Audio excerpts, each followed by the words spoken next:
BJP party రాజకీయ లబ్ధి కోసం మత విద్వేషాలు రెచ్చగొట్టాలని ప్రయత్నించిందని కాంగ్రెస్ ఎంపీ అభ్యర్థి ఎమ్మెల్సీ జీవన్ రెడ్డి ఆరోపించారు. ముస్లింలను బూచిగా చూపి హిందూ ఓట్లను మభ్యపెట్టి రాజకీయాలు చేశారన్నారు. దేశంలో కాంగ్రెస్ ఎంపీల సంఖ్య పెరిగిందని, యూపీలో ఇండియా కూటమి అత్యధిక స్థానాలు గెలుచుకుందని చెప్పారు. రాముణ్ణి రాజకీయాలకు వాడుకోవడం స్థానికులు జీర్ణించుకోలేకపోయారు అని ఆయన చెప్పుకొచ్చారు. ఆ దేవుడి దూతగా మోడీ ప్రచారం చేసుకోవడం నార్త్ ఇండియా జీర్ణించుకోలేకపోయిందన్నారు.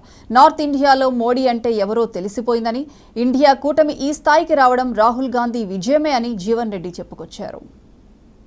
నేను స్థానికున్ననే భావనతోని నేను నిజామాబాద్ పార్లమెంట్ స్థానాన్ని కోరుకొని ఇక్కడ పోటీకి వచ్చాను. వాస్తవంగా పార్టీ కరీంనగర్ పోటీ చేయాలని చెప్పి నాకు సూచన చేసింది, నా ఒత్తిడి తెచ్చింది, అందరూ తెలిసింది. కానీ నేను చేస్తే నాకు అవకాశం ఇస్తే నేను నిజామాబాద్కి వెళ్ళి చేస్తాను. ఎందుకంటే నేను జగిత్యాల నా స్థానికత నేను ఇక్కడికి వెళ్ళి చేస్తే నా ప్రజలు సేవ చేసిన అవకాశం నాకు లభిస్తుంది. సరే, ఇక్కడ ఆశ్చర్య ఫలితం పొందలేకపోవడానికి కారణం ఏంటి? దేవుని తీసుకొచ్చి నాకు ఎదురుగా పెట్టేసి, దేవుడి ముందు మనిషి ఎంత తలగాల్సిందే కదా.